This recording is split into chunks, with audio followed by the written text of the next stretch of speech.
Alrighty, let's go. Welcome back into the Skooshi Sport Podcast and the continuation of the 2026 NRL season previews. And today we're going to be previewing the North Queensland Cowboys.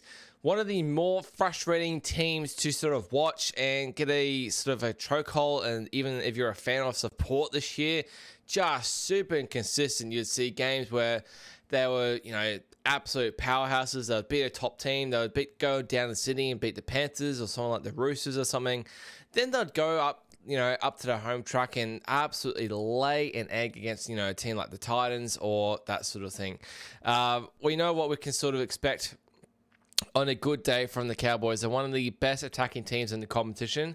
But my Lord, when they're not on, they are absolutely one of the bottom four teams. Absolute shocking defense as well. But if you are new to this channel, remember to give us a massive like and a subscribe as well to the channel. Follow all my socials at Skooshi Sports. If you have a look at the previous season previews, we have done 4 so far. We're up to our 5th season preview of the season. Our previous 4, we've done Raiders, we have done Manly, we've done the Wars, and we have done the Dolphins as well. So if you're just finishing this one, remember to go check out the other 4 as well. We have obviously still got 11 more or 12 more to come after this one here.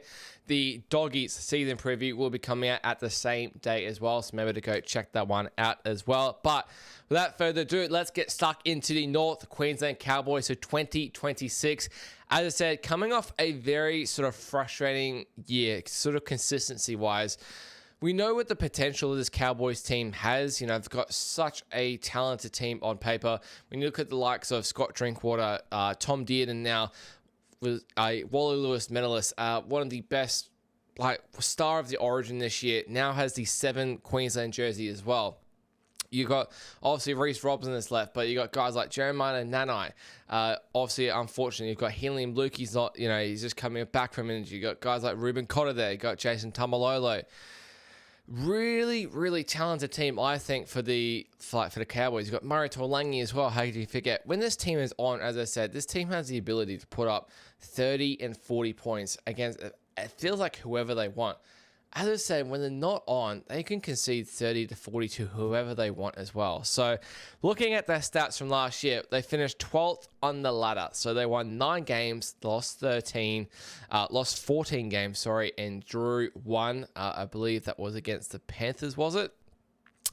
Scoring-wise, they finished 9th for the season on 538. Defense-wise, finishing on 684 points conceded for the season. That was 16th overall. They had the 2nd worst defense all season. Behind the Titans, I believe it was. It just wasn't good enough. As I said, shocking. We know Drinkwater at the back has a few issues defensively, but you can't be blaming 684 points all based on him. There were some very shocking performances defensively by the Cowboys this season. That is nearly 25 points a game that they're conceding. Just not good enough for NRL standard. Very hard to win NRL games from there. That overall is a difference of minus 146 points there. We know the coach is Todd Payton there, who personally for me, I think is on a bit of a chopping block. He's been a bit under pressure last this year, especially made finals in 2024. And his contract actually finishes up at the end of this year. So the Cowboys have a very big call if they do want to keep extending Payton and they believe he's the right guy for the Cowboys, or if they want to go elsewhere and look at someone else. For me, I think that second option is definitely up for debate. It's just, can you see the Cowboys team actually succeeding in potential of winning a premiership under Todd Payton? I'm just not quite sure. But if you haven't watched my season preview for the ladder prediction I brought out a few weeks ago, which is very contentious, by the way, I had the Cowboys finishing 12th for next year. So same position as where they finished this year. Honestly, hard as fuck team to get a gauge on where they are next year. They could be easily finished below that. If they're good enough, they could honestly surprise us and maybe even finish in the top 8. I just can't even get a read on where this Cowboys team is kind of at. They haven't really made too many changes, I guess, in the offseason that I think will have a massive impact. So I will go through your 2026 gains and losses for the Cowboys as well, and then go through the best 1 to 17 and even look at the rest of the squad, going also through the draw that they have as well for the season. All right, if we have a look at the 2026 games, there's honestly only a couple standout names on this list. The first one and the main one is their marquee signing for next year is Reed Marnie. So they needed a somewhat decent dummy half to come in at hooker position there. Reece Robson is leaving the Cowboys this year. He's already in Bondi Beach at the Sydney Roosters. So they did need a very solid playmaker in the hooker position. Reed Marnie on the way out with the Bulldogs. I think this fits quite well in with the Cowboys. I actually do quite like this signing. I think they do need a little bit of grit up there, just someone to get more in their faces. We know they've got guys like Jason Tomalolo and that sort of thing, Jeremiah Nano, but can you really see, like, you drink water as he did, and it's really getting in and playing that sort of that bad guy? I don't really think so. I think you just let Drinkwater and did and just let the ball, let the skills do all the talking. Then you let Marnie do his little bit of playmaking here and there, make the tackles, a little bit of kicking game here and there, but get in the dogfight if you need someone to get in the dogfight. So I actually do not mind this signing for the Cowboys as a replacement. We both know that Reed Marnie is not the level that Reece Robson is. Reece Robson is literally the starting hooker for the New South Wales Origin Blues. So not like discounting Robson at all. This is definitely a little bit of a downgrade for the Cowboys, but there's definitely worse downgrades out there for the Cowboys. Your other signing, you've got Matt Lodge coming up there. How this guy continues to get contracts in the NRL is just bizarre to me. I'm a Warriors fan. The contract that he had at the Warriors was just an absolute kick in the dick. I have no idea if we're even still paying him some of that contract. It's just it's just an absolute kick in the nuts. He went to Manly, was it this year, maybe the year before. He was okay off the bench. Is he going to have a big impact for the Cowboys this year? No, not really. He's going to be that guy, plays 20 minutes, 30 minutes if he's lucky off the bench. He's not even in my starting 17 for the Cowboys there, so probably says a lot about Matt Lodge. Looking at their 2026 losses, as I said, they do have a few there. Definitely more losses than gains for next year. I'll start with the first one. Tom Duffy. So, we did see Tom Duffy start the season for the Cowboys at the halfback jersey there. Probably maybe at the start of this year, we thought maybe Tom Duffy is the number 7 for the Cowboys. That is like their long-term 7, starting on, 18, 19, who can take him quite a distance.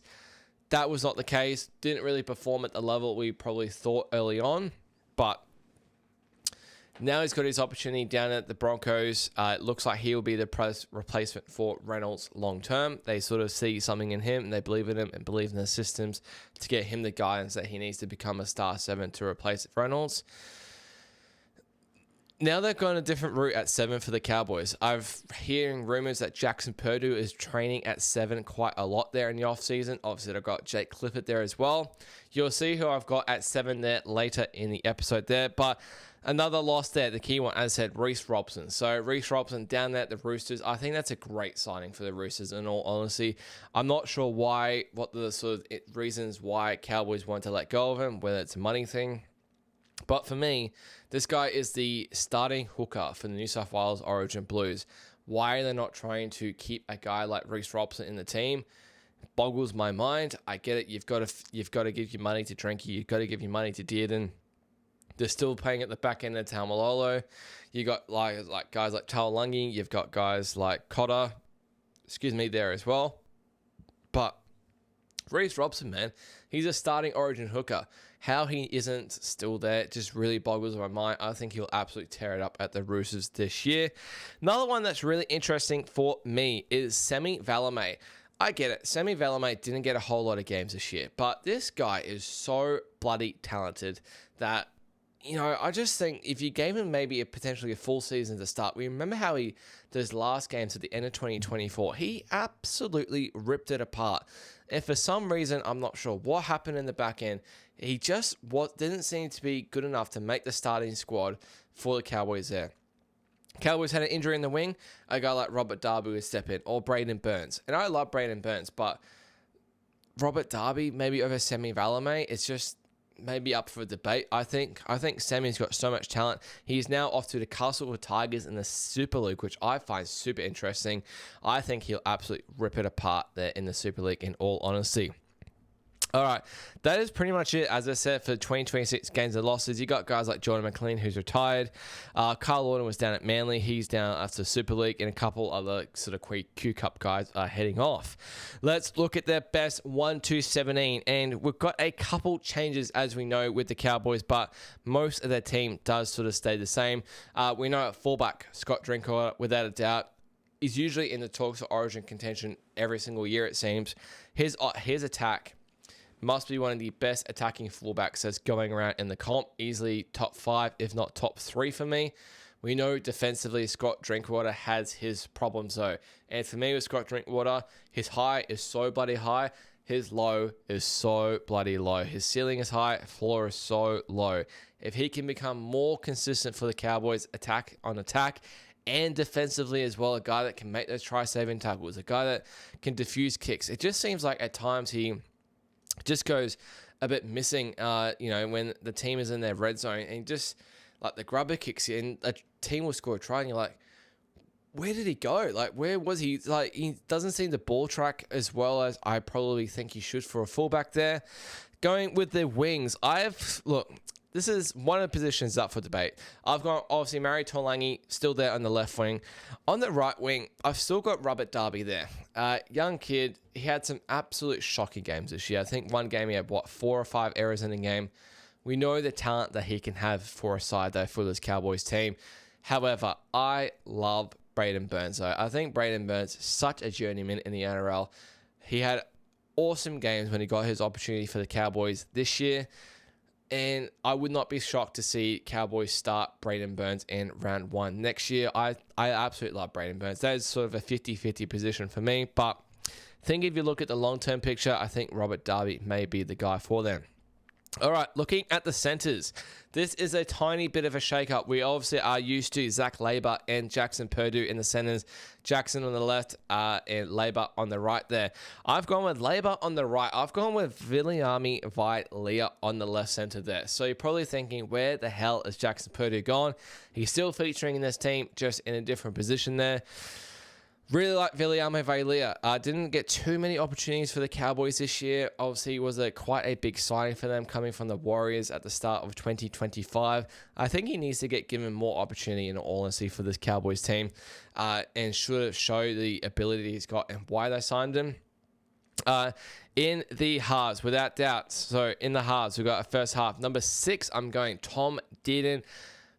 What more can you say about this guy? He's an absolute weapon. He's setting records all over the place in time trial runs in the Cowboys offseason at the moment, and it would be hot as fuck there at the moment as well. Queensland number 7 replaced Daly Cherry Evans this year in the 7RL. Wally Lewis-Mellis absolutely tore it up. Could not have done really that more for Queensland this year. Such a vital part for this Cowboys team as well. I believe he is captain as well. Doesn't surprise me. Tom Dearden needs to be the guy that is just getting the ball all the time, kicking game, everything, all of the above. In your 7 position, here's the shake-up. I'm going with the rumors. I really like where this is going. Jackson Purdue. Jackson Purdue, we saw the breakout of Jackson Purdue this year. He absolutely ripped apart pretty much from round 1. We saw how talented he was, how speedy he was. As soon as he got the ball, his ability to break tackles, his ability to offload, his passing game was elite. We've heard before that he's played a little bit of 6 before, that sort of thing. And now we're hearing in the offseason about 80% of his training is actually at halfback at number 7. Which I am really starting to like. Get this kid the ball in his hands, and he'll make magic happen. When you've got such a talented player like Jackson Purdue, has the ability to pass, offload, break tackles, got speed as well, I think transition him into the halves. If you think he's got the ability to transition him to the halves, get the guy who's got the most talent in that squad, with Dearden as well, the ball in his hands. It's very similar to your Nico Hines situation when he was a fullback for the Storm. Very similar to when Jerome Hughes, when he was a fullback, transitioning into halfbacks. It just works. It's the same with Munster as well. If you think they can transition well into the halves, with them more in the line, get the guy, the more talented guy, the ball in their hands, and they'll make magic happen. We know how talented and how good their attack can be, the Cowboys. I think this just adds one little level to it as well. Jackson Purdue is a little bit of a smaller sort of like thinner guy. Maybe defensively, I'm not quite sure that he's not quite as strong as someone like a Vilea, in my opinion. Another sort of reason why I've gone with that there. Your forwards are, without doubt, Jason Taumalolo gets the starting role there, and Griffin Neem as well. Pretty self-explanatory for these guys. JT just keeps the motor running. I'm not sure how long exactly he has left on his contract. I know he's obviously still on that $1 million there. And then Griffin Neem, journeyman, been everywhere, still gets the starting role there. Number 9, without a doubt, we spoke about him before. Reed Marnie will slot straight into that starting hooker role there for the Cowboys.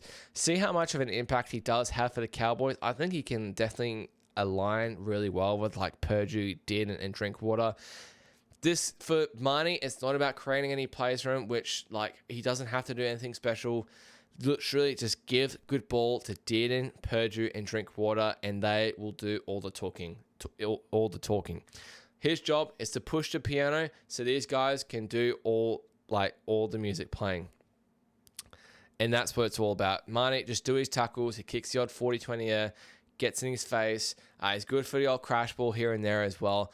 Marnie doesn't have to be the dynamic 9 that Reece Robson is, get out of attack, at a dummy half. He just has to get good ball to these 3 guys and the attack will happen. Going into your edge rowers. So obviously the main one on the sort of the right side, or left side even, is Jeremiah Nanai. Look, he got dropped at the start of this year, which is, I can understand why defensively, and he was just so poor. And on attack, he just didn't look interested. Played some games in Q Cup, came back super bloody strong. He is an absolute try-scoring weapon, without a doubt, the starting left edge for me. And on the right edge, I think he's recovered well. He obviously did his ACL in the off-season at the start of this year, so it has pretty much going to be over a year since that injury has happened. I think you got to get a guy like Helium Lukey straight back in that starting role for round 1 there. If he's not round 1, he fits in that best 17 for me. We know how talented Helium Lukey can be when he's healthy, fit, and firing. Why not? He's still young. He will recover well from this ACL. I think you get more positives out of starting a guy like Helium Lukey than bringing him off the bench. And I think starting Helium Lukey against over a guy like John Bateman just brings a whole lot more options to the squad as well. John Bateman, look, he's been there, done that. We know what he can provide. Can Helium Lukey provide more on a good day? 150% in my opinion.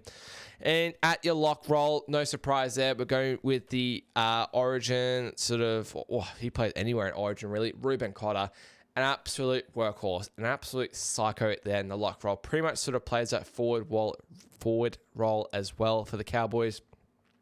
Just gets his face in the mud, gets dog dirty. Absolutely love Ruben Cotter. Make his tackles. He'll take some good hit ups. He'll take some tough runs. We know what Ruben Cotter can provide to this team. He's not a try-scoring weapon at all, but he's just an absolute weapon. He can go for 80 minutes if he needs to as well.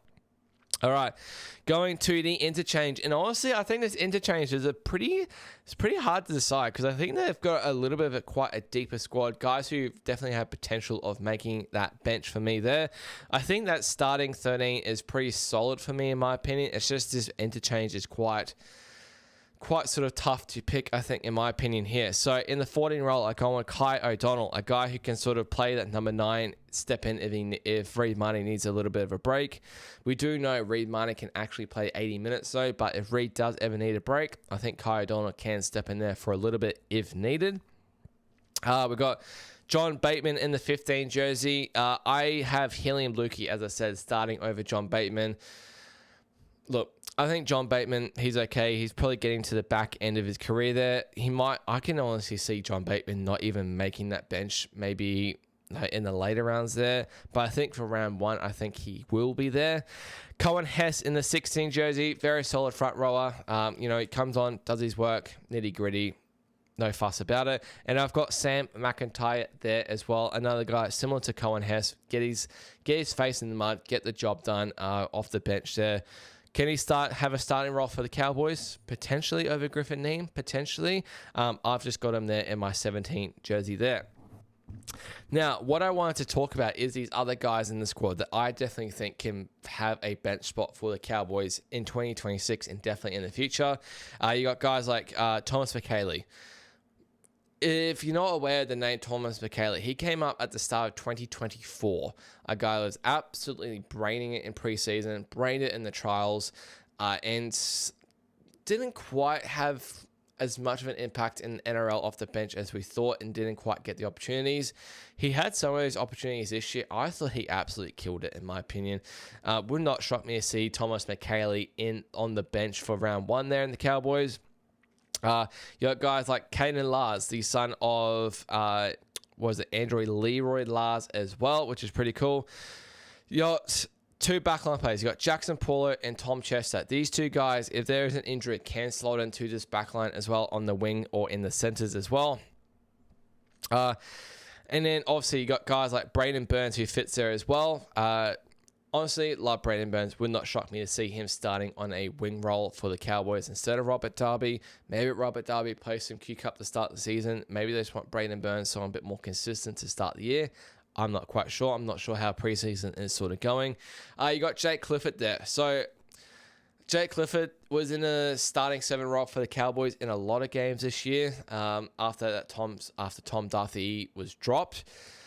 Look, it's hard, right? If you're not going to have Purdue at 7, you put Purdue back in the centers, you drop someone like Vilea. Vilea doesn't make the team. You bring in Jake Clifford into that 7 role. You can't have Jake Clifford coming off the bench, in my opinion. You either start him at 7 or you don't have him there at all. That's the way it goes for Jake Clifford there. Unfortunately, it's just how NRL works. You either make the starting team for someone like him or you just don't play him whatsoever. I can't see him having too much impact as a bench player. And then you got guys like Harrison Edwards. And then Harrison Edwards is super talented as well. Would not shock me to see him replace maybe a guy like Cohen Hess off the bench. Maybe a guy like John Bateman. Would not shock me in that sort of range. And then a guy like Matt Lodge as well. Matt Lodge, we know what he can be capable of. A handy sort of bench player. He doesn't even make my 7E, to be honest. And I think if there's an injury to a front row, I think they get a guy like Harrison Edwards in first or like Thomas McKaylee in before him. I think he's probably like a last string option for the Cowboys there, in my opinion. All right, looking at the Cowboys draw for 2026, and they do have, honestly, they have one of probably the easier, I guess, like mid-range draw difficulties in the comp for 2026. We know they have to do a little bit of travel being obviously up the top side of Queensland there. So the team they play twice in the NRL next year is the Roosters, Dolphins, Broncos, Raiders, Tigers, Titans, Sea Eagles, and Eels. So they are playing 2 of the top 4 teams, and then you've got Raiders from that one there as well. So they do actually play a lot of bottom 8 teams twice, which is quite handy for them. Sign just fell over. If you're watching a video, that's pretty cool. So they are playing 11 games against the top 8, 6 games against the top 4. They are playing. They're not playing the Storm twice. I'm not sure why that is there. And they are playing 13 games against the bottom 8, which is quite handy for them. They have a pretty good run through the Origin period. They do get 2 buys during that Origin period, and they also get a game against Souths in that Origin period too. Their last 7 of their last 8 games are also in Queensland as well. So if they can be after that Origin period if they're around the mid-range, so even to the 11th or 10th, they've got a good chance of coming home super, super bloody strong, right? They do have obviously a tough travel. We know they start the season in Vegas, playing, the Bulldogs in Vegas? So is it Bulldogs or is it Knights? Sorry, excuse me. So interesting to see how their round 1 team does look in Vegas. And they only have 2 home games in their first 6 weeks. So obviously go to Vegas, fly back, and then they have 2 home games in the next 5 after that. So a little bit of definitely a tricky start for the North Queensland Cowboys to start. But you just don't know what you're going to get from the Cowboys. That's why I have them 12th. Honestly, the 12th was just like throw a dart at a dartboard and see where it lands. I can't really see this team making the top 8, but I can't see them shitting the bed either. But can I see top 8 and surviving the year? Like, maybe. I'm not really sure where this Cowboys team is actually heading. I think they're maybe in a slight rebuild at the moment. I think they missed their chance for a premiership a few years ago against the Storm in that grand final. It's just, I'm not really sure where this Cowboys team is at. I think they're just sort of like just hanging around there. They're not sure whether to sort of rebuild yet, but they're not sure if they're worthy of a premiership like team. They've got the players there to actually be a top 8 team and be a finals team. It's just whether they can combine it all together, kind of like similar to this year, and can consistently do it. So often this year, as I said, they just laid an egg at times where you just thought they'd destroy a team by 20 plus, home game, good weather, and then it just come out flat as Drinkwater it just looked like Drinkwater and Dearden hadn't seen each other for like a month, just being on holidays. Now they're coming back, and the first time they see each other is playing a game of footy. And you're like, what the hell's going on here? Just makes no sense. But now you've got the Queensland number 7 in your halves. You've got an up and coming, like, I think Jack Purgey was in the Queensland squad. He's going to be playing at 7. You've got Drinkwater there. You've got Reid Marnie there. There's absolutely no excuses for a Cowboys team like this, in my opinion. It's just where the top 8 can combine it all together and get this team flying. But that is your Cowboys season preview for 2026. The North Queensland Cowboys, me finishing 12th in my ladder prediction for 2026. Coming off a finishing of 12th, as said, this year. So we went through their gains and losses for 2026, looking at their best 1 to 17 and their squad depth as well, and then having a look at their draw as well. But thank you so much for watching, guys. Remember to check out the 4 other previews. Remember to check out the Doggies preview that is also coming out the same time as this one as well. Thank you so much for watching. Have a great Christmas as well, and cheers.